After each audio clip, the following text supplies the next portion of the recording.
students, let's start a new chapter of political science, that is, just a second, that is gender, religion and caste. अब हमको यहाँ पर देखो common सी चीज समझो, हम लोग को 3 पैरामीटर पे समझना है, जेंडर के बेसिस पे, रिलीजन के बेसिस पे और कास्टिज्म के बेसिस पे। इनमें क्या डिफरेंस है, डेमोक्रेसी के अंदर इसकी क्या इंपॉर्टेंस है, ये क्यों एक कंट्री को डाइवर्स बनाते हैं, तो ये सारी चीजें जो है हम लोग देख रहे हैं। देखो एक चीज समझो, इंडिया है, इंडिया एक बहुत डाइवर्स कंट्री है, दुनिया की सबसे बड़ी डेमोक्रेटिक कंट्री है।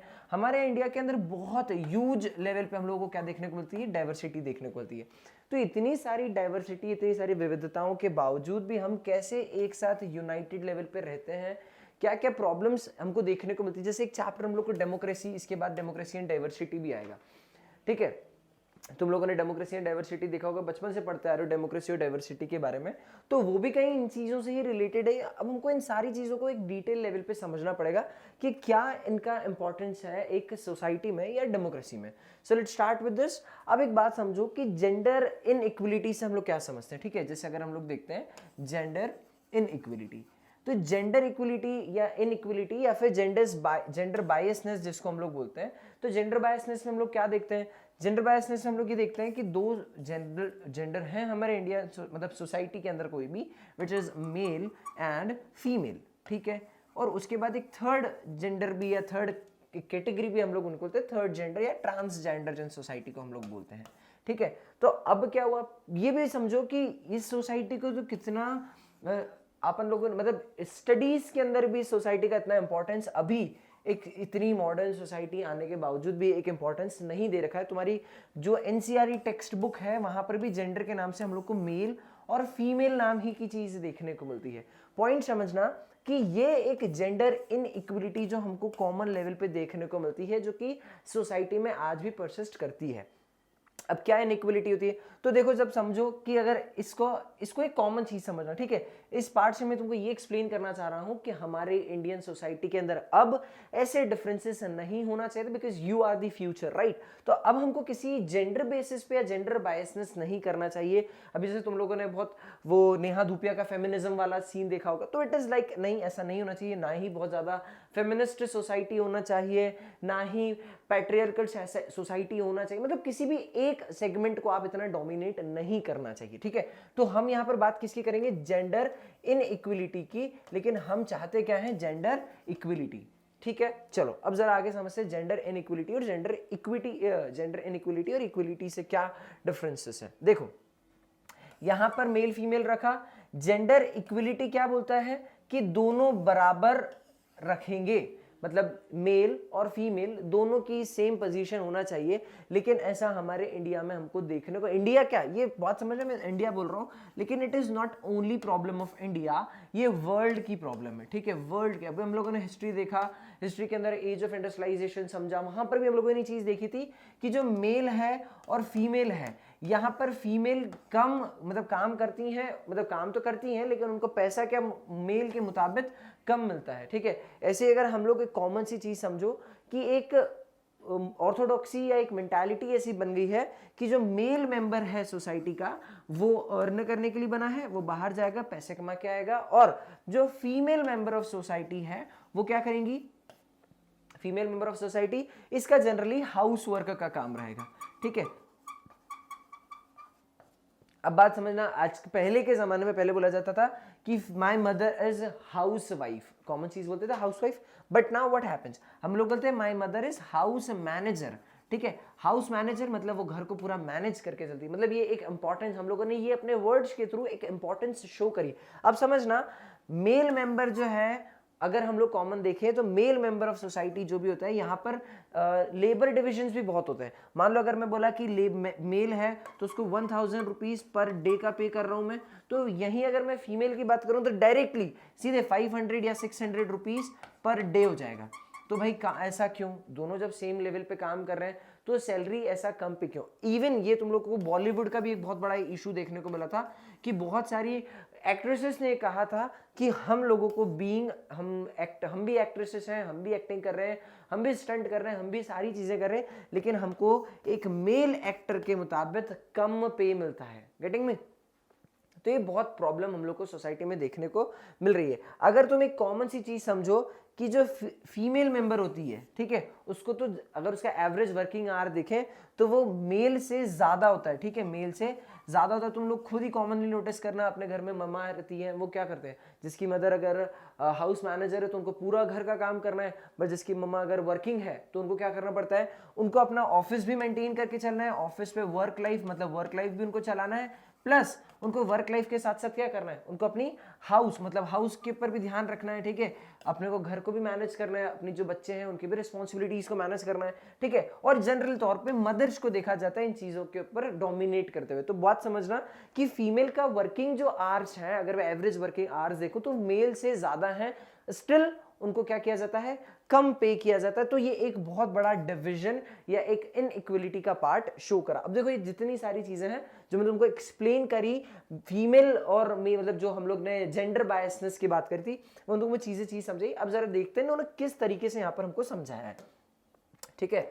चलो आगे मूव करते हैं कि boys and girls brought up to believe that the main responsibility of women is housework. देखो यहाँ पर क्या बोल दिया, सिंपली मतलब एजुकेशन हमको एनसीईआरटी बुक के अंदर ये चीज बता रखी, मतलब सोचो किस तरीके से मेंटालिटी हमारे इंडियन सोसाइटी में आज तक परसिस्ट कर रही है कि भैया बॉयज और फीमेल्स की पुराने जमाने की सोच आज तक है ना, अब ये चेंजेस हो रहे हैं। उन्होंने क्या बोला कि ये चीज उनको बचपन से ही सिखा दिया जाता है कि बॉयज बेटा तेरे को बड़े होकर बाहर कमाने जाना है, और लड़की बेटा तेरे को क्या करना है, आगे तेरी शादी हो जाएगी तो तेरे को घर संभालना है, तो bring house work and bringing up the childrens.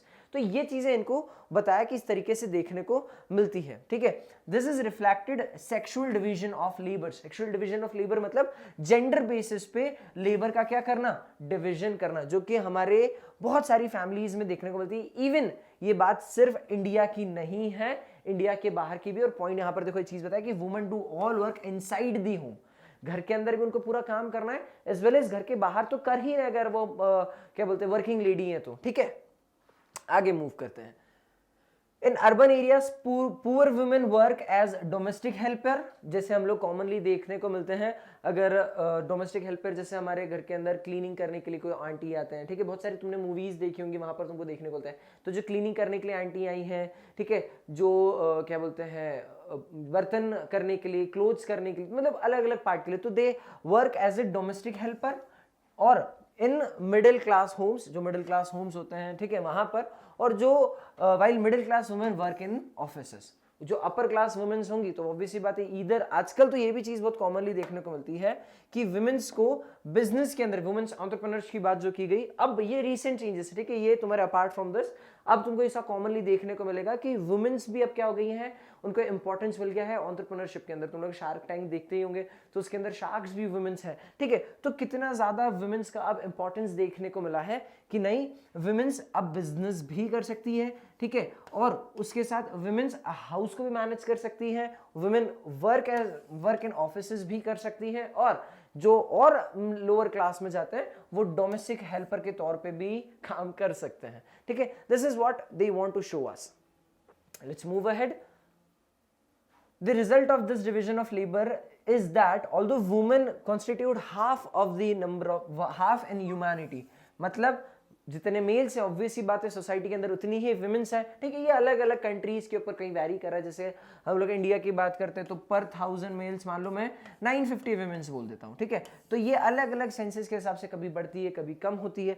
तो ये ऑलमोस्ट, ठीक है, 10-5% का फर्क हम लोग देखते हैं कि यहाँ पर सिर्फ कुछ परसेंट का ही हम लोग को यहाँ पर फर्क देखने को मिल रहा है। 10-5% अपन एक्सेप्ट करें, 5% का हमारे इंडिया में दिख रहा है, दूसरी कंट्रीज में देखे जाएंगे। जैसे जब हम लोग स्वीडन, मतलब जब हम लोग नॉर्थ यूरोप में जाते हैं, ठीक है, नदर्न यूरोप के अंदर जाते हैं, तो उन कंट्रीज में वुमेन का पार्टिसिपेशन बहुत ज्यादा है, ठीक है। तो यहाँ पर उन्होंने यही बताया कि इवन वो हाफ कॉन्स्टिट्यूट करती है ह्यूमैनिटी के लिए, बट उनका जो रोल है वो पब्लिक लाइफ में, स्पेशली पॉलिटिक्स में बहुत मिनिमल है, ठीक है। ये भी चीज याद रखना, ये अभी तक भी बहुत मिनिमल रेट है। अगर मैं बात करता हूं, जैसे अभी आगे आता है, कॉमन सी चीज समझना कि ये सिर्फ इंडिया की बात नहीं चल रही है। We are taking examples of India ताकि हमको समझ में आए, हम कनेक्ट कर पाए, but this is the problem of world, ठीक है, पूरे वर्ल्ड में ये चीज हमको देखने को मिलता है कि जहां पर मेल डोमिनेंस ज्यादा होता है इन पॉलिटिक्स, मतलब डोमेस्टिक काम में तो है ही, लेकिन पॉलिटिकल पार्ट भी आजकल हम बताया कि पॉलिटिक्स में भी अब बहुत ज्यादा डोमिनेंस हमको देखने को मिल रहा है। ठीक है, फिर आगे मूव करते हैं।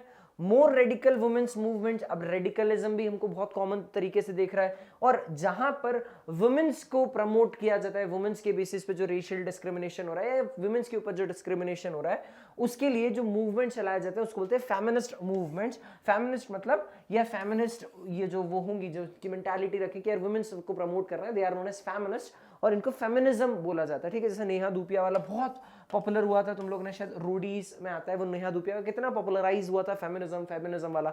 तो ये चीज भी ना, लेकिन बहुत पॉजिटिव वे में इस चीज को लिया जाए, वो तो नेगेटिव है, वो तो छोड़ो नेहा धूपिया का, लेकिन जो पॉजिटिव अप्रोच है व्हाट इज दैट कि वुमेन्स की जहां पर इंपॉर्टेंस इतनी नहीं दे रखी है वहां पर भी वुमेन्स को इंपॉर्टेंट बनाना, because they are also part of society and constitute half number, मतलब इक्वल जितने मेंस हैं उतनी ही विमेंस हैं, तो उनको भी प्रॉपर इंपॉर्टेंस दिया जाना चाहिए, लेकिन जो नहीं दिया जा रहा है, इस कारण से फेमिनिस्ट मूवमेंट्स बहुत सारे हम लोग को पॉपुलरली देखने को मिलते हैं।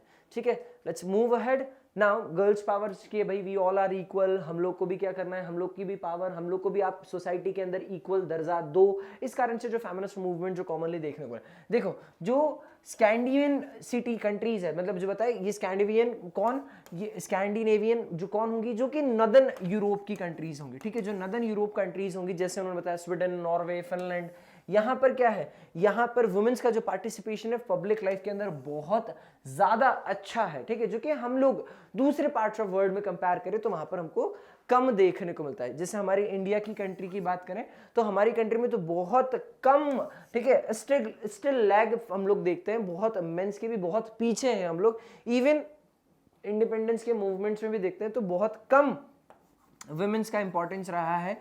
वुमेन का इंपॉर्टेंट तो है, ऑब्वियसली बात है, बहुत सारी वुमेन्स हैं जो एजुकेशन, जो जिन्होंने एजुकेशनल रिफॉर्म्स, जैसे अपन ने सावित्रीबाई फूले की बात करी थी, ठीक है, एजुकेशनल रिफॉर्म्स करे, पॉलिटिकल रिफॉर्म्स करे, बहुत सी चीज हम लोग को यहाँ पर देखने को मिली, लेकिन स्टिल यहाँ पर मेल मेंबर्स का डोमिनेंस बहुत ज्यादा रहा सिंस इंडिपेंडेंस। मतलब इंडिपेंडेंस के टाइम के तो बात छोड़ो, इंडिपेंडेंस के पहले भी था, इंडिपेंडेंस के बाद भी, और आज भी परसिस्ट कर रही है ये प्रॉब्लम हमारी सोसाइटी के अंदर।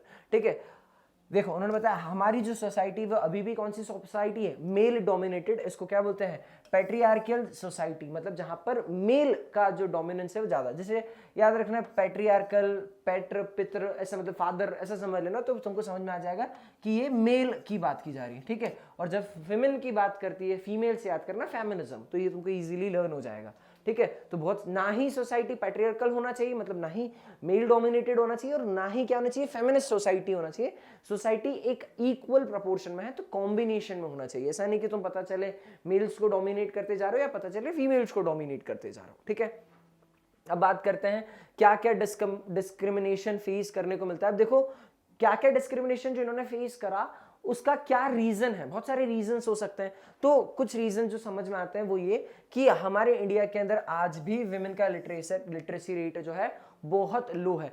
ये आज की बात बता रहा हूं, ठीक है, समझना, जब हम लोग 21st सेंचुरी के आसपास की बात कर रहे हैं इस सेगमेंट के अंदर, लेकिन जब हम लोग 20th सेंचुरी में जाते हैं या जब इंडिपेंडेंस, प्री इंडिपेंडेंस या ईव ऑफ इंडिपेंडेंस समझते हैं, तो उस टाइम पे तो पता था ये जो वुमेन का पार्टी, ये इक्वल जो क्या बोल सकते हैं लिटरेसी रेट था वो तो 7% था, 7%, तो कितना कम प्रपोर्शन में विमेन क्या है, एडुकेटेड है। बात समझना, ये 7 से बढ़ के 54 हुआ, ग्रोथ देखने को मिली, लेकिन स्टिल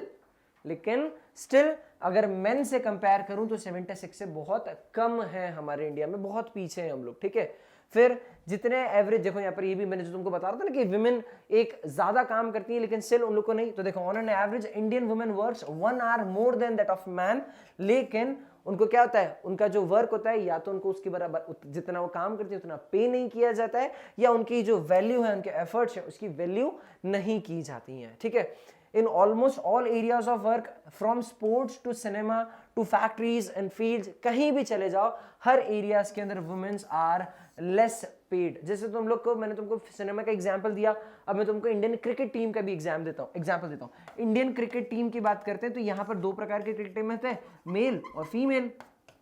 ठीक है, वुमेन्स जिसको हम लोग वुमेन क्रिकेट टीम बोलते हैं। तो मेल को जो पैसा मिलता है वो कहीं ज्यादा मिलता है एज कंपेयर टू वुमेन्स। तो वुमेन क्रिकेट टीम ने भी रिसेंटली कुछ समय पहले एक मुहिम निकाली थी, एक आंदोलन, मतलब एक आंदोलन अपने बोर्ड के सामने प्रस्ताव रखा था कि हम भी वही काम करते हैं, हम भी क्रिकेट खेलते हैं, हम भी क्रिकेट इंडिया को रिप्रेजेंट करते हैं, लेकिन स्टिल हमारी इतनी वैल्यू क्यों नहीं की जाती, हमें इतना कम पैसा क्यों दिया जाता है। This is what the difference is what we see in this, क्या बोल सकते हैं, जेंडर डिफरेंशिएशन, ठीक है, जेंडर बायसनेस। सेम वर्क के लिए उनको क्या किया जाता है, कम पैसा दिया जाता है, ठीक है। Let's move ahead. क्या हो रहा है ये, चल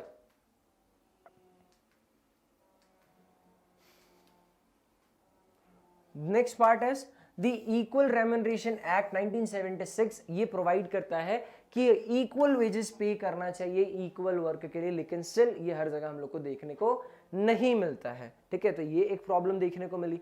फिर in many parts of the India parents prefer to have sons, मतलब आज भी बहुत सारे सोसाइटी के अंदर ये देखने को मिलता है कि पेरेंट्स वांट कि उनको कौन हो जाए, लड़का हो, दे वांट कि लड़का हो। अगर उनको पता चलता है किसी भी जो भी इलीगल एक्टिविटी है, इलीगल प्रैक्टिसेस है, कि इनको मदर के वो में बेबी जो है वो फीमेल है, गर्ल चाइल्ड है, तो वो उसको क्या कर देते हैं, अबॉर्ट करा देते हैं बिफोर शी वाज बोर्न, ठीक है। तो ये एक बहुत बड़ी प्रॉब्लम हम लोग, क्योंकि ये कौन सी सोसाइटी, हम लोग मेल डोमिनेटिंग सोसाइटी देख रहे हैं, यहाँ पर मेल्स की बहुत इंपॉर्टेंस दी जाती है as compare to females. But ये सब पुरानी बातें हैं, याद रखना। जब भी एक बहुत कॉमन सी लाइन है, मैं बहुत सोचता हूँ, बहुत बोलता हूँ इस बारे में, कि सोशल स्टडीज की बात कर लूँ या मैं सोशल स्टडीज में किसी भी पार्ट पे हिस्ट्री बात कर लूँ, पॉलिटिकल साइंस बात कर लूँ, ठीक है, अगर मैं इन चीजों की बात करें, इकोनॉमिक्स, किसी भी पार्ट की हम लोग बात कर लेते हैं, तो यहां पर एक चीज बहुत कॉमन समझना, अगर मैं हिस्ट्री पढ़ रहा हूं तो मुझे उसको ऐसा नहीं कि सिर्फ पास्ट में रख के छोड़ दिया, तुम्हें हिस्ट्री क्यों पढ़ाई जा रही, तुमको क्या लेना देना नहीं है हिस्ट्री में, हो गया जो पास्ट में हुआ। पर पार्ट ये तुम्हें जानना है कि जो चीज हिस्ट्री में हुआ, जो पास्ट में हुआ और जो प्रेजेंट में चल रहा है, ये तुमको पता होना कि पास्ट में हो चुका है, आज हम ऐसे हैं, और तुम्हारे आज के एक्शंस ये बताएंगे कि तुम्हारा फ्यूचर कैसा होने वाला है, राइट। तो हमको हिस्ट्री भी जानना बहुत जरूरी है कि पास्ट में क्या कुछ हो चुका है। तो ऐसे ही हम लोग को अगर पॉलिटिकल साइंस में बताया जा रहा है, तो हमको यहाँ पर भी पास्ट बताया जा रहा है कि ये सब चीजें पास्ट है, इससे भले ही तुमको कोई लेना देना नहीं है, लेकिन स्टिल तुम्हें ये पता होना चाहिए कि पास्ट में ये हो चुका है, इसके ये आउटकम्स रहे, ये चीज हमें करना है, ये चीज नहीं करना है, आज के एक्शंस फ्यूचर डिसाइड करेंगे, ठीक है। तो यहाँ पर ये पास्ट में हो चुका है। करंट अगर हम लोग स्टैटिस्टिक्स की बात करें तो ये बहुत चेंजेस हो चुके हैं, ठीक है। जो ये इलीगल प्रैक्टिसेस हैं उनके अगेंस्ट बहुत ज़्यादा हैवी पेनल्टीज लगा दी गई है, और आजकल जो सोसाइटी है वो कहीं ना कहीं इस चीज़ को एक्सेप्ट कर रही है कि ये दिस इज कोई मेजर डिफरेंस नहीं है, लड़का हो लड़की हो, इट इज़ ऑल ओके। तो ये पहले ऐसा प्रैक्टिस माना जाता था, अब इस चीज़ को नहीं है, क्योंकि ओपन मेंटालिटी बहुत कॉमनली देखने को मिल गई है। They are not safe even with in their own home, ठीक है। लड़कियों को पहले बात समझना, तुम इसको रिलेट कर, ये पुरानी प्रॉब्लम है, और स्टिल हम लोग मॉडर्न इंडिया में रहते हैं, ठीक है, हम लोग मॉडर्न सिटीज में रहते हैं, इस कारण से शायद हम लोगों को ये चीज कॉमनली देखने को नहीं मिलती हो, लेकिन आज भी बहुत सारी ऐसी क्लैंस हैं, ऐसी सोसाइटीज हैं, या जहां पर क्या देखने को मिलता है कि विमेंस को बहुत ज्यादा डोमिनेट किया जाता है, विमेंस के साथ इवन उनको वायलेंस का भी पार्ट बनना पड़ता है। तुम अगर न्यूज़पेपर वगैरह पढ़ते हो, फोकट की चीजें आती हैं ये चीजें, लेकिन स्टिल ये कॉमनली देखने को मिलता है कि कल इसने इसकी बीवी को मार दिया, कल वो उसको मार दिया। तो मतलब मारा कुटी की प्रॉब्लम, बीटिंग वाली जो प्रॉब्लम होता है, डोमेस्टिक वायलेंस वाली जो प्रॉब्लम है, बहुत कॉमनली देखने को मिलता है। Even I have some friends जो इस मतलब जो विलेज एरिया से बिलोंग करते थे, तो they have shared with me कि उनके विलेज के अंदर भी बहुत सारी ऐसी प्रॉब्लम्स हैं आज भी, कि वो विमेंस को बहुत रेस्ट्रिक्टेड ग्रुप्स के अंदर रखते हैं। रेस्ट्रिक्टेड ग्रुप्स में मतलब बहुत ज्यादा, मेल के ऊपर मतलब अगर लड़का है तो लड़के के ऊपर इतने रेस्ट्रिक्शंस नहीं है, बट लड़की है तो उसके ऊपर बहुत सारे रेस्ट्रिक्शंस है। ऐसा क्यों, ये एक बहुत बड़ा क्वेश्चन है, गेटिंग में। तो ये प्रॉब्लम हम लोग को देखने को मिल रही है आजकल सोसाइटी में। बस बहुत सारे चेंजेस आ गए, लेकिन स्टिल आज भी एक सोसाइटी है ऐसा जहां पर ये प्रॉब्लम परसिस्ट कर रही है। वुमेन्स पॉलिटिकल रिप्रेजेंटेशन, ये बहुत इंपॉर्टेंट टॉपिक है कि भैया वुमेन का पॉलिटिकल रिप्रेजेंटेशन क्या है, उनकी पॉलिटिक्स में क्या इंपॉर्टेंस है। देखो, अगर मुझे सोसाइटी को इंप्रूव करना है, सोसाइटी में वुमेन्स का पार्टिसिपेशन लाना है, तो ऑब्वियस सी बात है मुझे वुमेन्स का, क्योंकि मैं वुमेन्स की बात करूं तो उनका पॉलिटिकल रिप्रेजेंटेशन होना बहुत जरूरी है, क्योंकि जब पार्लियामेंट में जाएंगे तो रूल्स फॉर्म होंगे, रेगुलेशंस बनेंगे, लॉज बनेंगे, तो ऑब्वियस सी बात है वुमेन्स की इंपॉर्टेंस बढ़ेगी। तो यहां पर ये चीज बताई कि हमारे इंडिया के अंदर अगर हमको वुमेन्स को इंपॉर्टेंस देना है तो इलेक्टेड रिप्रेजेंटेटिव वुमेन्स होना बहुत जरूरी है, और ये बहुत इंडिया में अच्छा हुआ है। बहुत सारी फीमेल रिप्रेजेंटेटिव्स हमारे इंडिया के अंदर आई, मैंने आगे फोटोग्राफ लगाए हैं तो देखेंगे अपन। तो लेकिन प्रॉब्लम कहां पर आई, देखो प्रॉब्लम ये आई कि हमारे इंडिया के अंदर, आज की बात, ये स्टैटिस्टिक्स तुम्हारी बुक में नहीं लिखा है, मैंने ऐड करा है, लेकिन इसके पहले का पार्ट क्या है कि आज भी हमारे इंडिया के अंदर इन्होंने बताया कि लास्ट इलेक्शन 2019 इलेक्शन, उसके पहले के इलेक्शंस की बात करते हैं तो तब तक भी विमेंस का जो पॉलिटिकल रिप्रेजेंटेशन था, जब हम लोग पार्लियामेंट में बात करते हैं, मतलब लोकसभा की बात करते हैं, तो चाहे लोकसभा हो, याद रखना, चाहे मैं लोकसभा की बात कर रहा हूं मतलब नेशनल असेंबली, या फिर मैं कोई स्टेट असेंबली की बात कर रहा हूं मतलब कोई भी राज्य की जो भी रहती है विधानसभा, तो वहां पर भी क्या हो रहा है, लोकसभा के अंदर 10% से कम पार्टिसिपेशन विमेंस का देखने को मिल रहा है बुक्स के स्टैटिस्टिक्स के हिसाब से, और स्टेट के अंदर 5% से कम पार्टिसिपेशन देखने को मिल रहा है। मतलब अगर 100% सोसाइटी है तो पूरे नेशनल लेवल पे 90% जो हमारा पार्लियामेंट, अब देखो जहां पर रूल्स बन रहे हैं, जहां लॉज बन रहे हैं, वहां अगर वुमेन्स का इंपॉर्टेंस बहुत कम होगा तो ऑब्वियस सी बात है उनको इतनी इंपॉर्टेंस नहीं दी जाएगी, उनको डोमिनेट कौन कर जाएगा, मेल डोमिनेट कर जाएंगे, 90% है। सेम स्टेट में तो बेचारों को भाव भी नहीं दिया जाएगा, 5% ही कम से कम 10 करके हंगामा तो करेंगे, इनको तो हंगामा करने का भी नहीं, इनको यूं ही दबा देंगे। 100 लोग में से 5 वुमेन है, 95 मेल्स है, 200 हो गई तो 10 क्या ही कर लेंगे बेचारी। तो ये भी एक प्रॉब्लम हमको बहुत कॉमन देखने को मिल रही। लेकिन ये 2019 इलेक्शन के बाद बहुत अच्छी चीज हुई कि जब से बीजेपी या एनडीए की गवर्नमेंट आई, पहले एनडीए बीजेपी जब पूर्ण बहुमत रहा, इसके अंदर उन्होंने विमेंस का भी बहुत इंपॉर्टेंस रखा। अभी ये कुछ 14.4 बहुत कम है, लेकिन स्टिल जो आज तक चलते आ रहा था उसमें से 4 से 5% का क्या हमको देखने को मिला, ग्रोथ मिलने वाला है कि जो विमेंस का पार्टिसिपेशन है लोकसभा में वो इंक्रीज हुआ है, नंबर ऑफ एमपीज बढ़े हैं, मिनिस्ट्रीज अब विमेंस के हाथ में दी जाने लगी है, ज्यादा मिनिस्ट्रीज, तो ये एक बहुत अच्छा चेंज है। ऐसा मैं नहीं बोल रहा हूं कि सिर्फ अभी हुआ है, कि सिर्फ अभी, इसके पहले कभी वुमेन्स की इतनी इंपॉर्टेंस नहीं, जबकि वुमेन्स की हमारे इंडिया में कितनी इंपॉर्टेंस है अगर देखते हैं, एक सेकंड पहले तुमको वो पार्ट दिखा दूं, ये देखो वुमेन्स की कितनी इंपॉर्टेंस है, ये तुमको अभी रिसेंट देखने को मिल सकते हैं, ये तुमको अभी रिसेंट देखने को मिल रहे हैं। लेकिन इंदिरा गांधी, ठीक है, हमारे देश की विमेन जो है, फर्स्ट विमेन प्राइम मिनिस्टर, सोचो प्राइम मिनिस्टर जैसे इतने बड़े पद को संभालने वाली भी एक लेडी रह चुकी हैं। प्रतिभा पाटिल महामहिम, जिनको प्रेसिडेंट है, ठीक है, महामहिम, पूरे देश की राष्ट्रपति, राजा जिसको बोल सकते हैं हमारे देश का, वो भी एक लेडी, सबसे ऊंचा पद होता है हमारे देश का, तो वो भी एक लेडी रह चुकी हैं। आनंदीबेन पटेल है, ये गुजरात की भी सीएम है, देख मतलब उन्होंने बताया कि ये फॉर्मर गुजरात की सीएम, प्लस अभी जब मैं रिकॉर्ड कर रहा हूं तब ये करंटली यूपी की गवर्नर है, ठीक है, और इसके पहले ये एमपी की गवर्नर रह चुकी हैं। तो देखो कितनी इंपॉर्टेंस विमेन को दी जा रही है कि एक विमेन जो कि क्या है, एक स्टेट की चीफ मिनिस्टर, मतलब एक स्टेट का सबसे बड़ा पद, ठीक है, मतलब मिनिस्ट्री के अंदर, फिर उसके बाद स्टेट का और सबसे हाईएस्ट स्टेट की जो पोजीशन होती है उसको गवर्नर बोलते हैं, तो वह एमपी की भी गवर्नर रह चुकी हैं, और यूपी की गवर्नर आज 2022 है, तो आज भी वो यूपी में गवर्नर है। तो सोचो कितनी इंपॉर्टेंस वुमेन्स को दी गई है। आज एक हमारे देश के अंदर महामहिम राष्ट्रपति बन चुकी हैं, एक जो है वो हमारे देश के अंदर प्राइम मिनिस्टर तक जा चुके हैं, एक हमारे देश के लोकसभा के स्पीकर की कितनी इंपॉर्टेंस दी जा सकती, मतलब बताया जाता है। तो हमारी सुमित्रा महाजन जी जो है, ये भी क्या, ये सब ये वो वुमेन्स हैं जो कि वुमेन एम्पावरमेंट को शो करती है कि नहीं, वुमेन्स का पॉलिटिकल रिप्रेजेंटेशन इतना साउंड होना चाहिए कि हर वुमेन उनको देखकर इंस्पायर हो सके कि एक वुमेन, जब ये वाली सोसाइटी को तो मैं बहुत ज्यादा रिस्पेक्ट करता हूं। क्यों रिस्पेक्ट करता हूं? क्योंकि ये उस जनरेशन से, उस सोसाइटी में जहां पर patriarchal society, male dominating society, उसके बाद भी ये इतने ऊंचे पद तक पहुंची हैं। इन तक आते आते धीरे धीरे बहुत मेंटालिटी चेंज हुई, प्राइम मिनिस्टर्स बदले, सोसाइटी का रुख चेंज हुआ, लेकिन इन्होंने बहुत ऐसे टाइम पे, तो इनसे बहुत विमेन्स इंस्पायर हुई, जिसके कारण से आज ये चीजें हम लोग को देखने को मिली कि नहीं, विमेन्स भी अब इंपॉर्टेंस, मतलब इसमें क्या बोल सकते हैं, इलेक्शंस के अंदर पॉलिटिकली साउंड होने लगे, ठीक है। तो ये वो चीज से, लेट्स मूव बैकवर्ड, क्या क्या टॉपिक हमारे छूटे हैं देखते हैं इनको वापस।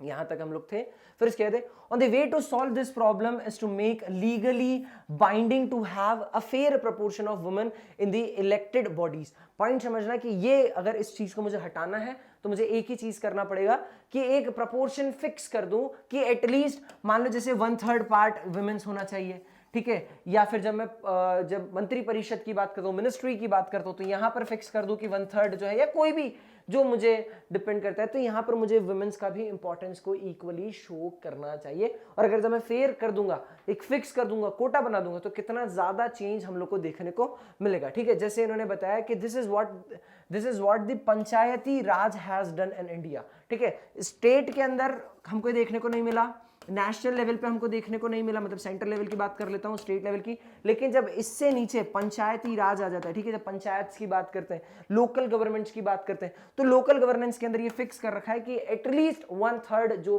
उसका टोटल प्रपोर्शन होना चाहिए वो विमेन्स होना चाहिए। तो यहां पर देखा कि it is there more than 10 lakhs of elected women representatives in India, जो हम लोग को रूरल या अर्बन लोकल बॉडीज में देखने को मिलते हैं। ठीक है, ये what we have already discussed. Let's move ahead. Women's organization and activists have been demanding a similar reservation of at least 1/3 seats in Lok Sabha, what we have already discussed, and state assemblies also. ठीक है, gender division जो हम लोग को देखने को मिला social division का एक पार्ट है, और ये पॉलिटिक्स के अंदर हम लोग को बहुत बुरी तरीके से देखने को मिल रहा है, मतलब कंट्री में ही देख रहा है, सोशल तो उन्होंने बताया कि इसको पॉलिटिकली एक्सप्रेस करना बहुत जरूरी है। ठीक है, लेट्स आगे move ahead. Religion, communalism and politics. अब भाई साहब किसी एक रिलीजन का, किसी एक कम्युनिटी का पॉलिटिक्स में क्या रोल है, या इसका पॉलिटिकल इंटरवेंशन क्या है, उसके बारे में इस टॉपिक में डिस्कस करना है। ठीक है, लेट्स मूव अहेड। हमको कॉमनली देखने को मिलता है कि वी ऑल आर वन। क्यों? क्योंकि देखो ऐसे बोलते हैं ना कि हिंदू, मुस्लिम, सिख, ईसाई हम सब भाई भाई, कॉमन सी चीज। क्यों? बिकॉज हम लोग एक ऐसी कंट्री में रहते हैं जहां बहुत सारी डाइवर्सिटीज है, लेकिन still we all live together happily. ठीक है, तो ये एक पार्ट बहुत इंपॉर्टेंटली हम लोग को समझाया गया। ठीक है, अगर हम लोग एक किसी कम्युनिटी को देखें, हमारे लिए सभी के लिए, चाहे वो हिंदू हो, चाहे वो क्रिश्चियन हो, चाहे वो मुस्लिम हो, चाहे वो सिख, कोई भी कैटेगरी का क्यों नहीं हो, उन सब के लिए सबसे ऊपर क्या है? अपना देश, विच इज इंडिया। ठीक है, भले ही आप कोई सी भी कम्युनिटी से बिलोंग करता हूं, मैं अगर हिंदू हूं, मैं क्रिश्चियन हूं, मैं मुस्लिम हूं, हम सब हिंदू, मुस्लिम, सिख, ईसाई बाद में, हम सब इंडियंस पहले। तो ये एक ऐसा जोन है, एक ऐसी चीज है जिसके कारण से हम सब एक साथ बाउंडेड है, नहीं तो कितने टुकड़े हो जाते हैं। ठीक है, आगे समझते हैं। Many countries including India have in their population followers of different religion. It is very common. ठीक है, जैसे अगर किन्हीं कंट्रीज की बात करें जहाँ क्रिश्चियनिटी बहुत डोमिनेटेड है, तो वहां पर डिफरेंस प्रोटेस्टेंट और कैथोलिक्स के अंदर देखने को मिल गया।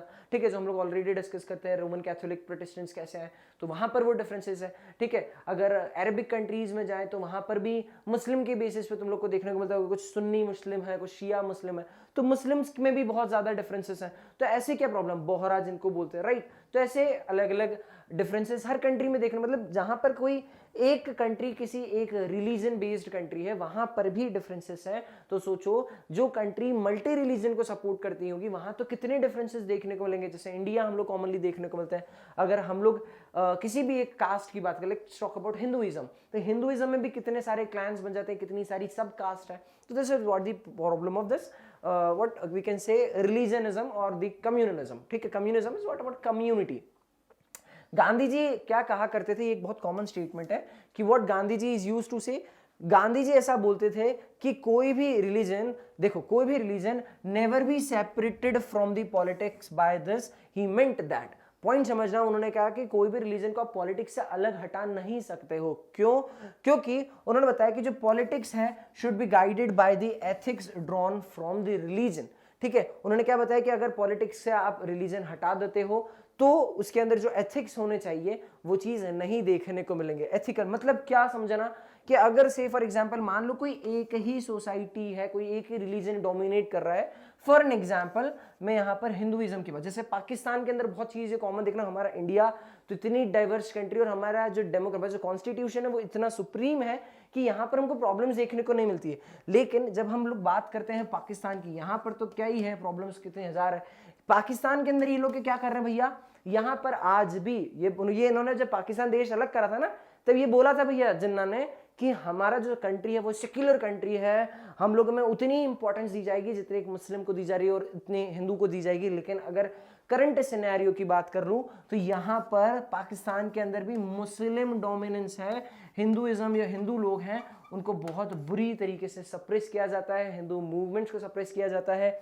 इवन जो हिंदू लोग हैं वहाँ पर हिंदू टेम्पल्स हैं उनको ब्रेक कर दिया जाता है, हिंदू की जो वहाँ पर दलीलें रखी जाती है वो बहुत बुरी तरीके से सप्रेस की जाती है। तो ये क्या हो रहा है, ये डोमिनेंस देखने को मिल रहा है क्योंकि वहाँ पर उन्होंने किसी एक रिलीजन को बात कर दी। लेकिन यही पार्ट को समझो, देखो ये पंजाब के चीफ मिनिस्टर हैं, ये यूपी के चीफ मिनिस्टर हैं, ये बाला साहेब ठाकरे हैं जो महाराष्ट्र के अंदर शिवसेना जो उनके फाउंडर हैं। तो क्या है, ये एक अपने जैसे ये पंजाब वाले रिलीजन, पंजाब रीजन के अंदर उस कम्युनिटी को रिप्रेजेंट कर रहे हैं, ये हिंदू वाली कम्युनिटी को रिप्रेजेंट कर रहे हैं, ये मराठी कम्युनिटी या हिंदू कम्युनिटी को रिप्रेजेंट कर रहे हैं। व्हाट हैपेंस कि जब हम लोग कम्युनिज्म की बात करते हैं, जब हम लोग सोसाइटी की बात करते हैं, ठीक है, जब हम लोग एक प्रॉपर, तो यहाँ पर क्या होता है, जो सोसाइटी होती है, कम्युनल स्टेट होती है, वो किसी कम्युनिटी के बेसिस पे बनती है, सोशल कम्युनिटी। जैसे मान लो फॉर एन एग्जाम्पल कोई दलित्स हैं, ठीक है, तो दलित्स के ऊपर जैसे बी आर अम्बेडकर जिनकी हम बात करते हैं, तो दलित्स के ऊपर एक अगर उनके कोई पॉलिटिकल रिप्रेजेंटेशन नहीं रहा तो शायद उनकी इंपॉर्टेंस नहीं, उनको कोई उनके बिहाफ पे कोई बोलने वाला नहीं रहेगा। ऐसे ही जब हम लोग बात करते हैं मुस्लिम्स की या हिंदूज की या किसी भी एक सेक्टर ऑफ सोसाइटी, किसी एक कम्युनिटी की, तो अगर उनका पॉलिटिकल रिप्रेजेंटेशन नहीं होता है तो शायद हो सकता है उनकी इंपॉर्टेंस वहाँ, जैसे हम लोग बिहार के पॉइंट दिखते हैं तो लालू प्रसाद यादव की जो पार्टी, अखिलेश यादव की जो पार्टी, वो यादव लोगों को बहुत ज्यादा सपोर्ट करती है कि ये हम यादवों के बिहाफ पे वर्क कर रहे हैं, राइट। तो जैसे बाला साहेब ठाकरे का मैंने तुमको दिखा, ये मराठी भाषी जो लोग थे हिंदुइज्म को ज्यादा प्रमोट कर रहे हैं। पॉइंट क्या आ रहा है कि अगर ऐसी चीज नहीं हुई तो उनके बिलीव्स हो सकता है जो बहुत माइनॉरिटी के अंदर है उनके बारे में, उनके नेशनल लेवल तक उनकी बात ही नहीं जा पाए, अगर पार्लियामेंट में उनका प्रोपोर्शन नहीं हो, कंट्रीब्यूशन नहीं हो। तो इस कारण से जब भी पॉलिटिकल पार्टी वहां पर क्या करती है, अपने कैंडिडेट्स उतारती है, तो वो बहुत एकदम ऑब्जर्व करती है कि ये जो एरिया है ये किस कम्युनिटी से यहाँ पर क्या होता है, डोमिनेटेड है। तो जिस कम्युनिटी से डोमिनेटेड होता है तो उसी कम्युनिटी का मेंबर को वहां पर क्या किया जाता है, इलेक्शन के अंदर खड़ा किया जाता है। उससे क्या होगा कि उस कम्युनिटी का सपोर्ट उन्हें मिलेगा और उस कम्युनिटी को ये रहेगा कि हमारा एक व्यक्ति हमारे साथ है, इनकेस हमारे साथ कोई डिस्क्रिमिनेशन तो हमारा बंदा हमारी बात पार्लियामेंट के अंदर वहां पर रखेगा। बात समझ में आई? तो ये एक कॉमन सी चीज हम लोग को देखने को मिलता है, ठीक है। और ये कॉमन देखो हम लोग को एवरीडे लाइफ के अंदर हम लोग को लोगों के बीच में पॉलिटिक्स के अंदर देखने को मिलती है। लेकिन एक चीज बहुत याद रखना कि हर रिलीजन का, हर कम्युनिटी का एक बंदा अपन ने खड़ा करा है इलेक्शन में, लेकिन हमें कभी भी रिलीजियस बायसनेस नहीं रखना चाहिए या हमें कोई रिलीजन बायसनेस नहीं करना चाहिए, या रीजन बेसिस पे जिसको हम बोलते हैं, मतलब रिलीजियस और रीजनल, पॉइंट क्या होगा, हमें वो व्यक्ति को देखना चाहिए जब भी हम लोग इलेक्शन के अंदर आगे तुम लोग भी वोट दोगे तो तुम्हें ये बहुत ध्यान रखना है कि तुम किस व्यक्ति को वोट दे रहे हो। Getting me? वो क्या है, उसकी प्रोफाइल तुम्हारे पास होना चाहिए, उसने पास्ट के अंदर क्या किया है, और वो तुम्हारी सोसाइटी, सोसाइटी नहीं, ठीक है, हमको देश की बात करना है, तो क्या वो तुम्हारी सोसाइटी, तुम्हारे क्लैन, तुम्हारे रिलीजन, तुम्हारे रीजन, इसको देश तक ले जा सकता है, उसकी जो बात है वो वहां तक रख सकता है, वो इतना पावरफुल है, ठीक है। वो चीजें तुम्हें सपोर्ट करना है, ना ही तुम्हें किसी भी एक की भाई नहीं मैं तो हमेशा इसी पार्टी को वोट दूंगा, नहीं, या मैं तो हमेशा इसी जो कम्युनिटी वाले उसको वोट दूंगा, ठीक है, नहीं, हमें पार्टी को नहीं, हमें कम्युनिटी को नहीं, हमें पर्सन को वोट देना है जो एक्चुअल में हमारे देश का क्या करता है, जो पार्लियामेंट है वो फ्रेम करता है। बिकॉज एक चीज हमेशा याद रखना कि democracy is nothing, it is just a sampling, ठीक है। ये बहुत कॉमन लैंग्वेज है, बहुत दिमाग से सोच के रखा है कि डेमोक्रेसी वो कुछ भी नहीं है, वो सिर्फ सैंपलिंग। एक बड़ी बात समझना, अगर मेरे ब्लड, मतलब मेरे इसमें ब्लड का सैंपल निकाला जाएगा, ठीक है, जैसे आई एम ओ नेगेटिव, ठीक है, तो मेरे जो ब्लड ग्रुप के जितने भी हैं वो सारी ओ नेगेटिव वाली चीजें, मेरी बॉडी की जितनी इंप्योरिटीज होगी, प्योरिटीज जो भी चीजें हैं वो सब इसके अंदर दिखी जाएगी। उस एक सैंपल में से बता सकता हूँ कि जैसे बीमार होते तो हम सब सारी चीजें चेक कर लेते हैं ना, तो ऐसे ही डेमोक्रेसी में हमने वहां पर हमारे मेंबर्स को भेजा है। समझ में आ रहा है? जो 543 मेंबर्स गए वो हमने भेजा है। अगर 130 करोड़ की जनता ने 543 मेंबर्स भेजे तो ये क्या है, उनका ही सैंपल है। अगर हम भ्रष्ट हैं, हम करप्ट हैं, तो वो भ्रष्ट है, वो करप्ट है। बात समझ में आ रही है? तो हम डेमोक्रेसी को कभी ब्लेम नहीं कर सकते, हम ब्लेम खुद ही करना पड़ेगा। और इस चीज को कैसे सुधरेंगे, ये नेक्स्ट जनरेशन, एजुकेशन इसीलिए इंपॉर्टेंट है कि हम क्या करें, उस चीज को समझें और फ्यूचर में इस चीज को होने से रोकें, ठीक है। Political mobilisation on religion lines is another frequent communalism. Political line ये भी चेंज होते जा रहे हैं हम लोग की भाई अलग अलग रीजन के बेसिस पर अलग अलग रिलीजन की बात करते हैं।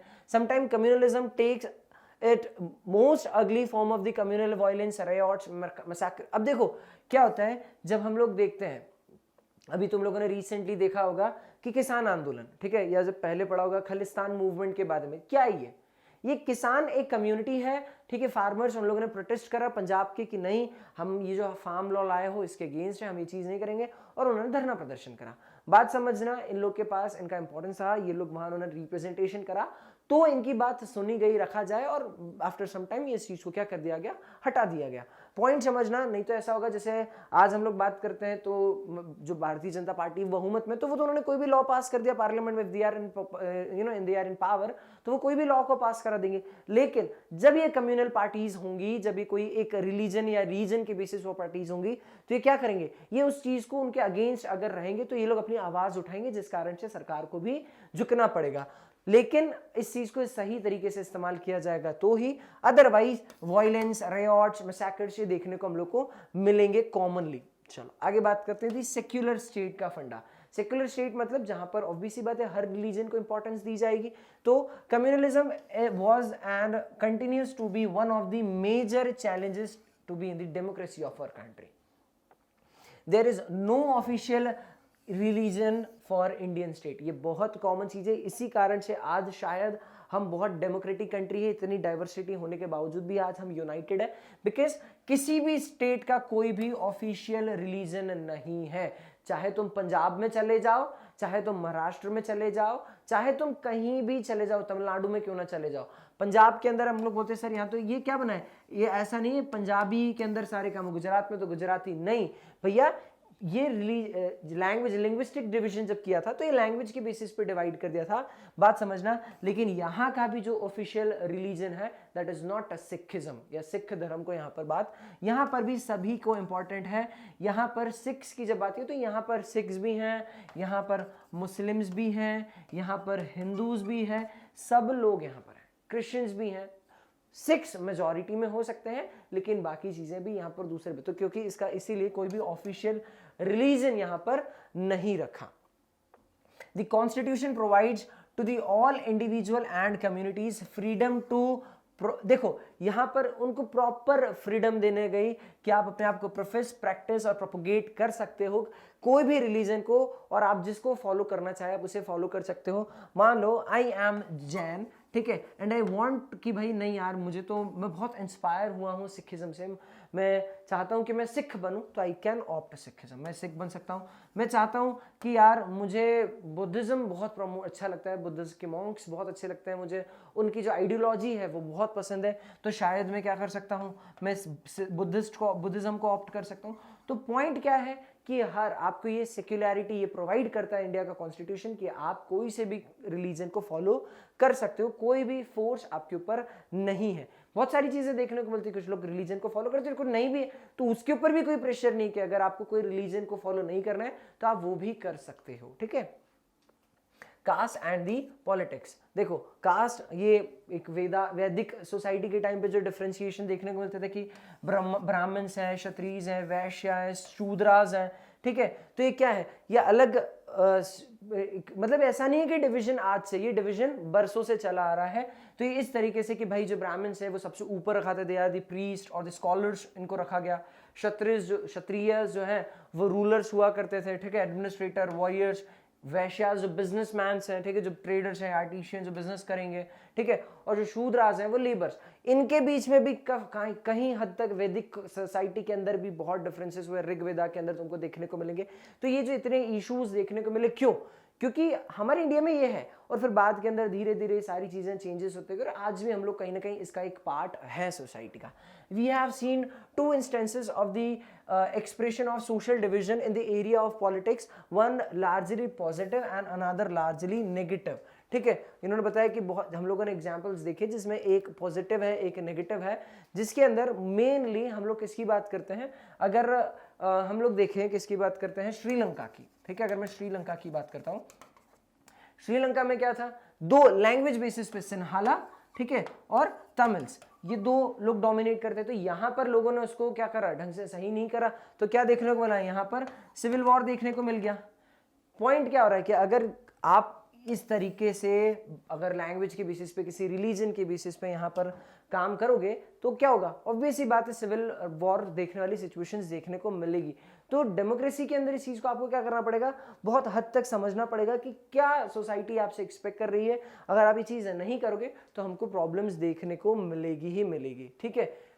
Partly due to their efforts and partly due to their socio-economic changes, caste system in the modern India have undergone great changes। ये बहुत पॉजिटिव चेंजेस हैं, पहले बहुत नेगेटिव हुआ करते थे, लेकिन अब हमको बहुत पॉजिटिव चेंजेस देखने को मिल रहे हैं। Large scale urbanisation and the growth of literacy and the education, occupation, mobility, caste की हायरार्की, ये सब चीज़ों में जब चेंजेस आए ना तो उस कारण से ओपन माइंडनेस हुआ, मेंटालिटी ओपन हुई।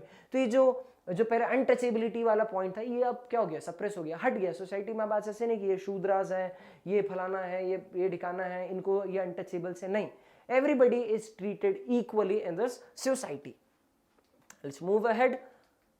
कास्ट एंड दी पॉलिटिक्स, मैंने जैसे बताया कि बहुत सारी कास्ट क्या होती है जब भी पॉलिटिक्स के अंदर होते हैं, तो ये रिप्रेजेंट करते हैं। जैसे हम लोगों ने पंजाब की बात करी थी, पंजाब के सीएम, ठीक है, यूपी के सीएम योगी आदित्यनाथ, बाला साहेब ठाकरे, महाराष्ट्र के अंदर आज इनके जो सन है उद्धव ठाकरे, वो महाराष्ट्र स्टेट के सीएम है। तो व्हाट क्या, ये लोग किसी एक, अब मान लो ये बात समझना, ये भले ही हिंदुइज्म को सपोर्ट कर, लेकिन ऐसा तो नहीं है कि इन्होंने मुस्लिम्स के अगेंस्ट किया। ये भले इन्होंने, इनके स्टेटमेंट आप यूट्यूब पर देखना, क्या मैड हिंदू, जब आपकी अदालत के अंदर उन्होंने बोला कि हिंदू सोसाइटी हर किसी को इक्वल इंपॉर्टेंस दी है, बस उन्होंने एक ही बोला कि आप दंगाई नहीं होना चाहिए। आज हम लोग जितनी, अगर मैं मेरे व्यूज बताता हूं कि मैं किसी सोसाइटी में किसी इसकी बात नहीं करता हूं, अगर कोई मुस्लिम है तो मेरे को उससे भी कोई प्रॉब्लम नहीं है।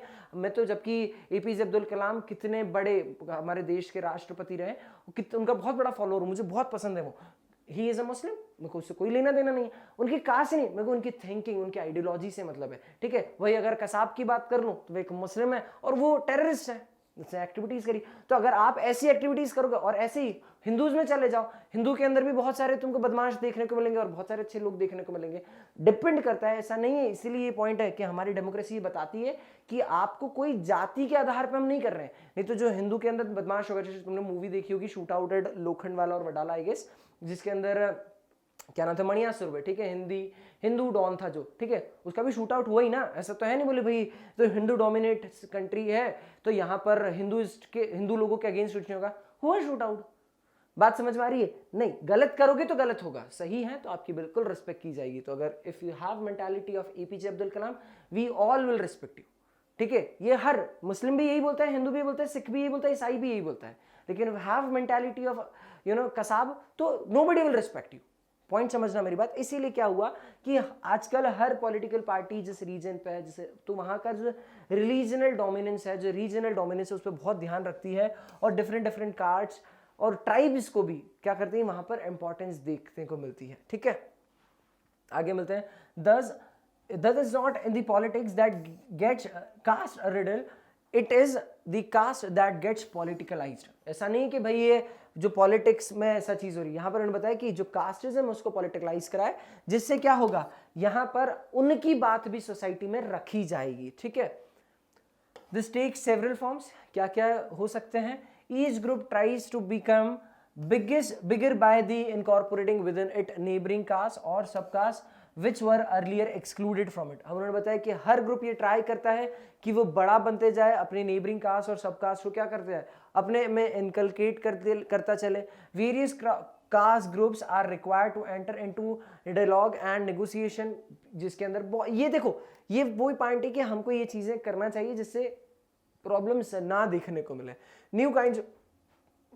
New kind of caste groups have come up in the political arena like backward and forward caste। ये बहुत बुरी चीज है क्या, कि आज हमारी सोसाइटी के अंदर एक ग्रुप को हम लोगों ने बैकवर्ड ग्रुप बोल दिया और एक को फॉरवर्ड ग्रुप बोल दिया। तो ये जो मेंटालिटी, इस चीज को हमें क्या करना पड़ेगा, हटाना पड़ेगा।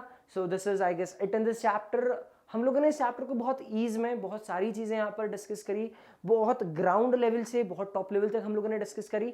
मेक श्योर आप इसके पूरा एक बार वीडियो देखें और इसके साथ साथ आपके एनसीईआरटी बुक एक बार रीड कर लो।